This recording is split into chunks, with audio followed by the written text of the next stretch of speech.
नमस्कार, आप देख रहे हैं नेक्स्ट 9 पॉलिटिकल बाइट। मैं हूं आपके साथ सिराज। दर्शकों, आज बात करेंगे बिहार के उस हॉट सीट की जिसकी चर्चा इस वक्त देश की राजनीति में जोरों शोरों से हो रही है। हम बात कर रहे हैं सीवान लोकसभा सीट की।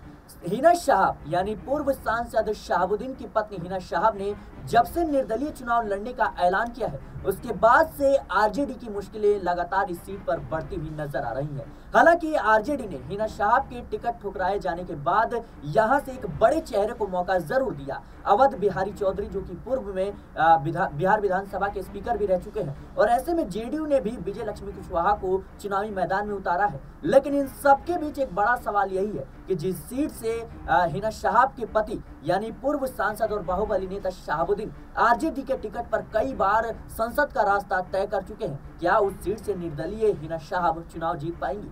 ये बातें इसलिए भी कही जा रही हैं क्योंकि जिस तरीके से हिना साहब के पक्ष में सीवान लोकसभा सीट पर माहौल बनता हुआ नजर आ रहा है, कहीं ना कहीं आरजेडी और जेडीयू के लिए मुश्किलें ये बढ़ाने वाला है। क्योंकि जिस तरीके से चंद्रशेखर आजाद ने हिना शाहब के समर्थन की बात कही है, उसके बाद से पप्पू यादव ने भी साफ तौर पर हिना शाहब के समर्थन का ऐलान किया था। इसके बाद से देखें तो एआईएमआईएम यानी असदुद्दीन अवैसी की पार्टी ने भी हिना शाहब के समर्थन की बात कही थी और वो हर संभव मदद यानी हर वो संभव सहयोग देने की बात कही थी। और कहीं ना कहीं जिस तरीके से हिना शाहब ने अब निर्दलीय यानी अपने दम पर चुनावी रण में उतरने का फैसला किया, ये अपने आप में बड़ा फैसला था। क्योंकि हिना शाहब आरजेडी के टिकट पर कई बार इस सीट से चुनाव हार चुकी हैं और ऐसे में निर्दलीय चुनाव लड़ना कहीं ना कहीं हिना शाहब के लिए एक नेगेटिव हो सकता था। लेकिन इस वक्त अगर मौजूदा स्थिति की बात करें तो सीवान लोकसभा सीट पर हिना शाहब के पक्ष में माहौल बनता हुआ नजर आ रहा है। क्योंकि जिस तरीके से इस वक्त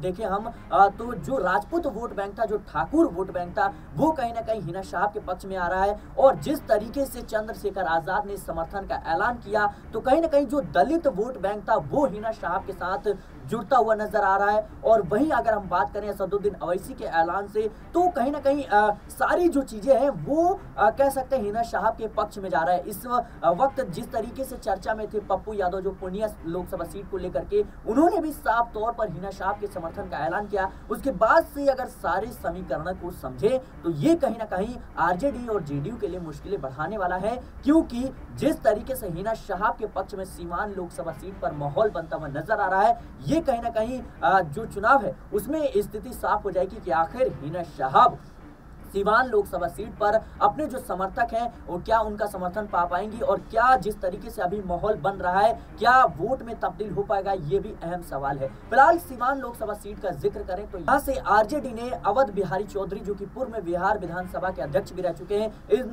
बड़े चेहरे पर दाव खेला है। वहीं विजय लक्ष्मी कुशवाहा पर जो है जेडीयू ने दाव खेला है। ऐसे में देखना होगा कि आखिर इस सीट पर मुकाबला जो है कितना दिलचस्प होता है और इस सियासी रण में किसकी जीत होती है। लेकिन माहौल यही कह रहा है कि अब जो है हिना शाहब के पक्ष में जिस तरीके से माहौल बन रहा है, ये कहीं ना कहीं आने वाले समय में हिना शाहब की जीत सुनिश्चित करेगा। फिलहाल सीवान लोकसभा सीट को लेकर के आपकी क्या राय है, हमें कमेंट बॉक्स में जरूर बताएं। देश और दुनिया की तमाम खबरों के लिए बने रहना नेक्स्ट 9 पॉलिटिकल बाइट के साथ।